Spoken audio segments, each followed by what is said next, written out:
It's time to get your music radio ready with the Audio Skills Podcast. It doesn't matter what type of music you're creating or what gear you use. It's all about the technique. Get ready to turn your home studio into a place where your music goes platinum. Now give it up for your host, Scott Hawksworth. Hey, how's it going? Scott here again for yet another episode of the Audio Skills Podcast. This week, we'll be continuing our excellent discussion with Joe Gilder of Home Studio Center, all about recording and mixing guitars. If you haven't yet listened to part 1, please do go back and start with that one. Now, before diving into part 2, I wanted to share another audio tip of the week. Just like I do on audio skills tutorials, guides, and cheat sheets, I want podcast listeners to get actionable takeaways that they can apply to their own music. My tip this week is just a recommendation for when you're recording electric guitars. It's all well and good to put a mic up to your amps and just go, but I'd also recommend recording a DI track. That's a direct input. That's where your guitar signal goes directly into your DAW as opposed to going through a microphone. You can do this by either plugging directly into your audio interface, or you can get a DI box, but that's of course not needed if you do have an audio interface.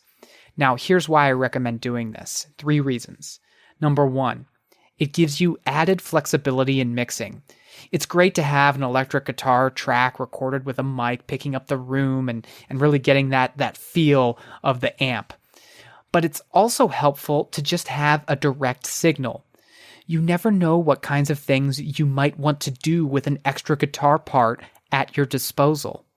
Number 2, it opens you up to reamping, which is where you take that guitar track you recorded with a direct input and get a reamp box and hook it up so that the signal comes from your DAW, your DAW, to your amp, which you can then record, basically re-record it. This can really help you get some cool results in your mix, helping out creativity, blend, and again, just more flexibility to give you more options. Number 3, it is helpful to have a 100% clean DI recording, especially if you might be handing your mix off to somebody else. They can take that DI recording of the electric guitar and adjust the sound to fit whatever their creative mind thinks the guitar should sound like. It gives them added flexibility to, achieve their artistic mixing vision. So if you're handing your mix off, that can be a real big win. So, bottom line, when you're recording guitars, record a DI track as well. Of course, if your only option is a DI, for example, I live in a condominium, so if I was just blaring my electric guitar with an amp, I might get in trouble with my neighbors, so DI might be my best option. That's great too. That's your audio tip of the week. So, okay, compression's brother or sister or whatever is EQ in a lot of ways. And when it comes to EQing a guitar track, what advice would you have for someone who really wants to nail that EQ curve? Are there areas that they should really start looking at, or maybe a specific move that you just find yourself making often that just seems to work well? Yeah, I find the big thing is kind of bigger picture take a step back, is try to EQ as much as you can in the mix, like while listening to everything else. Mm-hmm. That's going to inform your decisions way more than by itself. We talked about how bad low is before. But in addition to that, I think just in general, the acoustic guitar can sometimes benefit from a high-pass filter. There can be some really just low-end boominess that doesn't serve anything. And I almost always cut a little bit in that 150 to 200 hertz range, where it's just a little too kind of boomy, or kind of that where when the hand hits when you're strumming and there's kind of that poof sound that comes out. Yeah. That kind of EQ around there will take care of that. And then occasionally I'll boost the really top end at 8 to 10, 12K just to give it a little more brightness. And those are kind of my go-to. Sometimes the upper mids, if it's sounding kind of cheap and plastic sounding, mm-hmm. I'll do kind of a wide cut around 2K, and that tends to give it a little more smooth sound. And those are kind of my go-tos for acoustic. For electric, I spend a lot more time in the upper mid area. Sometimes I'll use like a low pass filter and just roll off the highs. If I get something that's just screaming with too much just hiss up there, you'll just roll it off. Yeah, just roll. I mean, you'll sometimes come down to 5, 4, 3K. Like it looks wrong on screen, but it makes it sound a lot more normal and human. And then I'll spend a lot of time in those upper mids. Sometimes with like a notch, if there's just certain frequencies that are ringing and annoying me, I'll go find those. And then sometimes it's just more wider stuff to. Really, electric's more about just kind of fitting it in with everything else and just making sure not a certain part of the frequency range isn't sticking out too much and causing a distraction. That's kind of what's on my mind when I'm messing with electrics. That's awesome. No, I love that. Those are great moves. So, okay, mixing guitar and bass together well is pretty crucial. Mm-hmm. I'm sure a lot of people would agree with that. But I know some people struggle with it or are just unhappy with their results. You know, they're like, no, the guitar's, too overpowering, or the bass is, or whatever it is. What mixing advice would you have for someone who's really trying to get their guitars and their bass to sound good together? I usually, kind of pretty typical, I'm guessing, with the way I approach. I usually get drums and bass sounding good in my mix first, and then move the guitars. So once I'm there, if I got drums and bass and kick and bass are playing nicely together, once I bring in guitars, I'm usually not going back to touch the bass for the most part. Kind of my idea is I already mixed that. Now guitars, you've got to fit in with what I've already done. I'm not going to bring you in and then go undo everything I've already done. That's a waste of time. I don't like wasting time. So I'll bring in the guitars, and really I like to think of it more like the bass is just the lowest guitar and the others are just higher up. So trying to find a place where they're all playing nicely together. Some of the common mistakes I see are where the bass will have this deep low end, but not really any mid range. And then the guitars won't have really any low end or mid range and just be kind of brighter and shrill. And so there's this gap in the middle, like where all the goodness is supposed to be, where it just sounds full and thick and awesome. It's not there. And my guess is, I've heard that a lot, is from people who hear, carve out space for your guitars and all those like common pieces of advice, which aren't bad, but if you do it too much and you overcorrect, you end up with no mid-range. And like mid-range isn't bad, it's just it tends to be a little too much and you have to tame it down. But if you go too far, you end up with nothing from 100 hertz to 300 hertz. You've got a hole in your mix, basically. Yeah, that's kind of an important range. So like when you hear people say like carve out space, they mean make a little room, not get rid of the frequencies altogether. And I think that's an easy, it's I even do that. Like I'll think, well, if I'm rolling off the low end here, I should probably just go with the most steep curve I can on the filter and get it, just as, it's the kind of stuff that makes sense in your head, but like musically isn't having any sort of an impact. Yeah. When you start mixing with your brain, you're probably going down the wrong road. Yeah, that makes sense. And I also like what you're talking about, getting the bass and the drums right, because to me, that can be, people start their mixes at different places and things like that, but that's such a good solid foundation. Yeah. And then the idea is that, okay, you've got your basement or whatever built, your foundation, and then can you make those guitars work on top of that and build something and make them work together? Yeah, I think getting the solid drums and bass down will forgive. Guitars cannot be perfect, and if drums and bass are hitting hard, guitars, you can just kind of bring them in and just fit them in spots and hopefully not have to do a whole bunch with them. You go to a show, if they've got kick and bass, rocking pretty well, suddenly you don't care as much about the guitars. Well, maybe that's not completely true, but that's kind of how I feel. Yeah. If the big hugeness is all drums and bass, guitars are just sprinkling in more interesting things, but tone-wise, I'm, kick and bass, get that right, everything else will start to come together a lot more easily. Right on. So audio effects, and these can be so powerful for a mix when used well. It's also something I know people who are newer to mixing, they may go a little overboard and not get the results they're hoping for. Do you have any tips or advice on how someone could use audio effects on a guitar track to get great results? Do you have any effects that you find yourself using often on your guitars that seem to work well? Yeah, I think not everyone's going to agree on this, but I'm a big fan of, if I want an effect on the guitar, go ahead and record that in. So, okay, yeah. Use the, guitarists spend lots of time and money on their pedal boards, and then we tend to have this idea in the studio, okay, let's record everything super clean, and then we'll add effects later. Right. And, on certain things, like if I want a very kind of almost clinical sounding delay that's exactly on the quarter note or exactly on the dotted eighth or whatever, then sometimes I'll add that later, or maybe I won't think about it until later, and that's great. Or I'll be recording and say, you know what, I'd rather that delay be really tweakable later because I'm just not quite sure I love it, then sure, I'll leave it off. But for the most part, I'd say 80-90% of the time, I'm wanting the guitarist to play it how he wants it to sound. Let's get that sounding good and record it in. I don't love the idea of leaving myself open for lots of options later. We struggle as musicians and creative people at making decisions anyway. And then we make decisions to give ourselves more decisions, and it's this death spiral where it's hard enough to get a project finished when you're doing this, on nights and weekends as your hobby.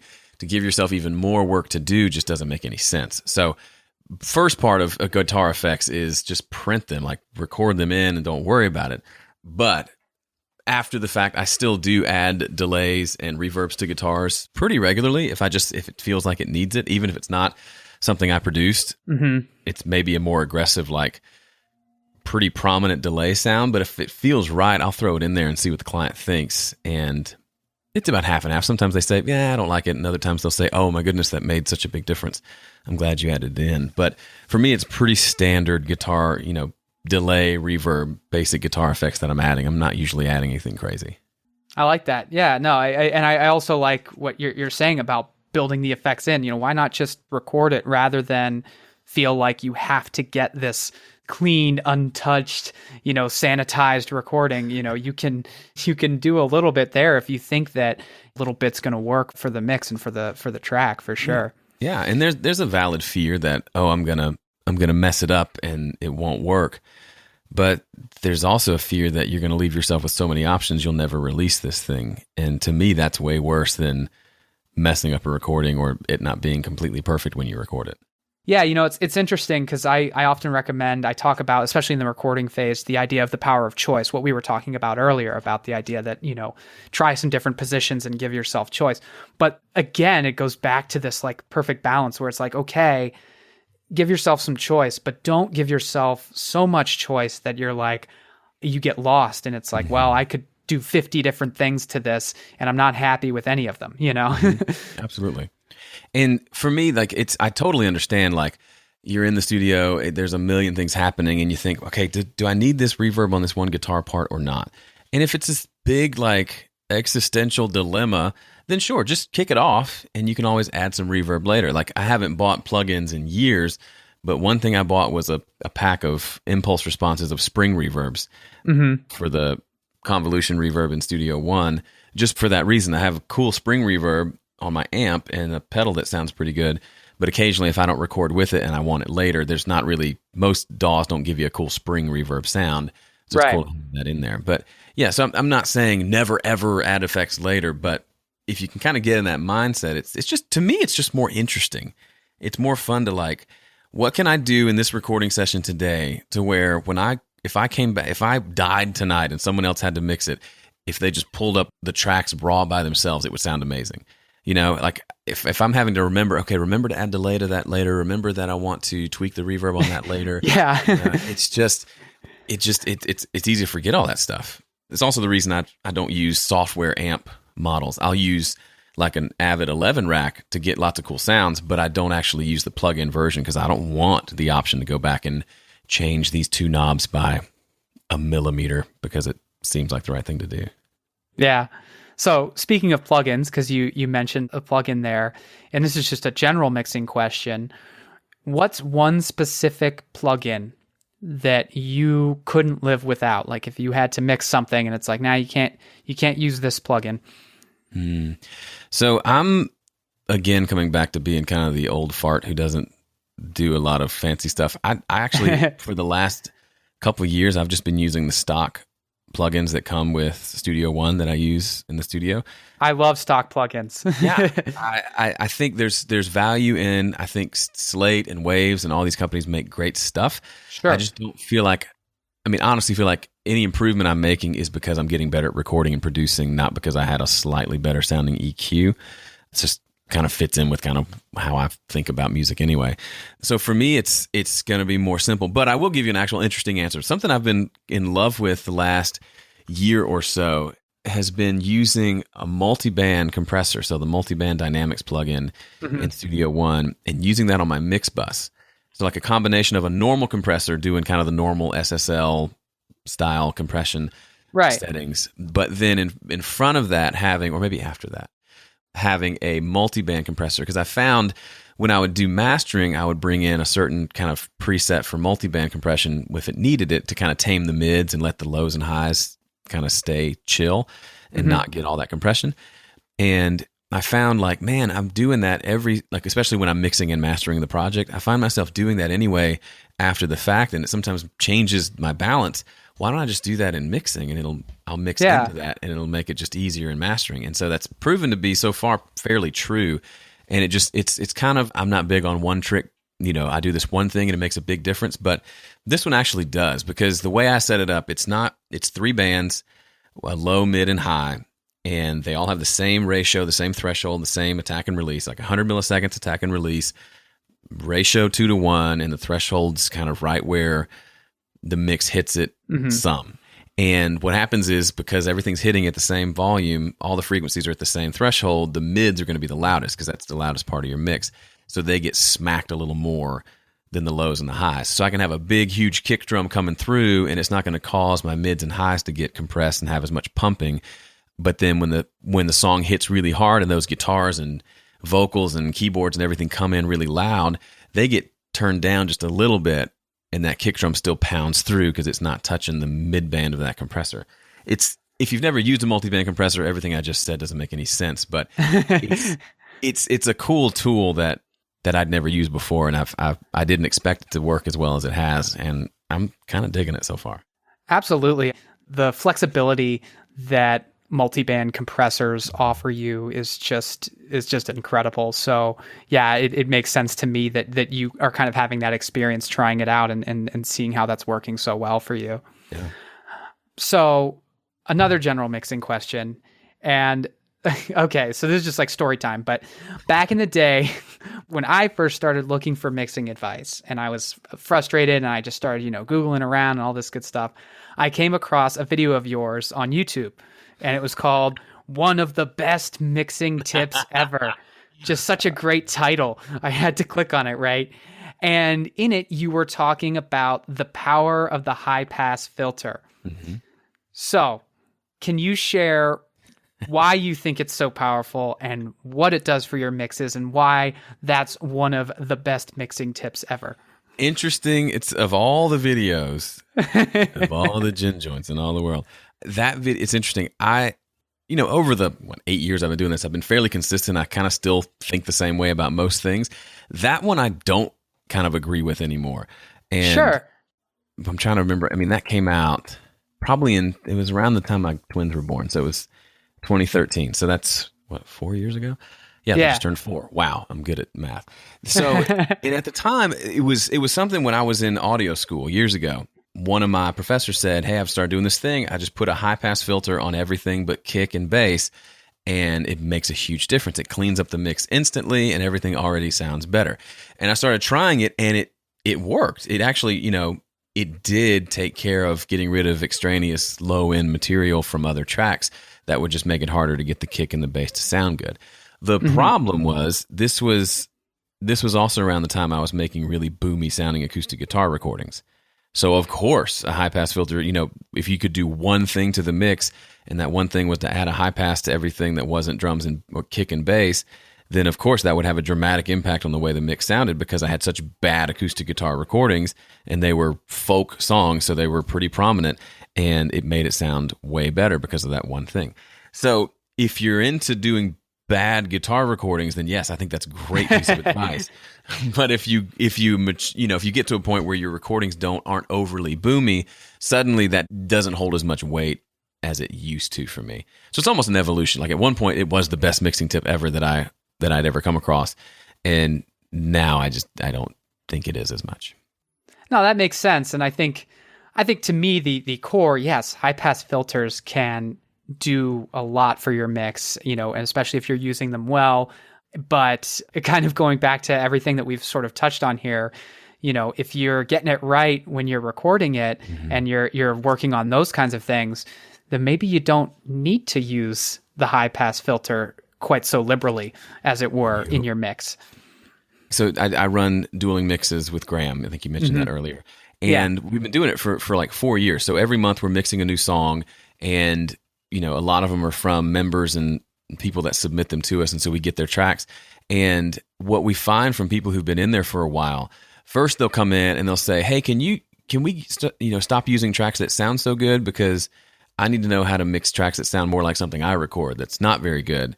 And we'll say, "Well, yeah, we try not to use like super pristine like pro studio tracks every month, right? Because that's not super realistic. Most of what we mix was done in a home studio, right? But we also tend to mix stuff that sounds good." And you'll see these people over the course of doing this couple months, maybe a couple years in, and they'll come back and say, "I always thought I was coming here to learn mixing, and I've learned more about recording than anything," because they're pulling in these tracks that already sound good, and suddenly they feel better at better at mixing, and they realize, oh, the only thing that changed was I got really great tracks coming in, and not that I learned some really cool mixing tips. And so it's been interesting to see how something that was designed to be about mixing ends up, I learned so much about production from just hearing what these people recorded. I mean, why do they have this many keyboard tracks doing this stuff? Oh, that's interesting. It complements the guitar. All that kind of stuff is to me more interesting and makes a bigger impact on the music I produce over just some other trick like how to use a high-pass filter and things like that. There's certainly a baseline, and I think high-pass filters are super helpful, and I still use them a lot, but only when the track calls for it versus some rule that I do by default. I'm not a big fan of rules in general.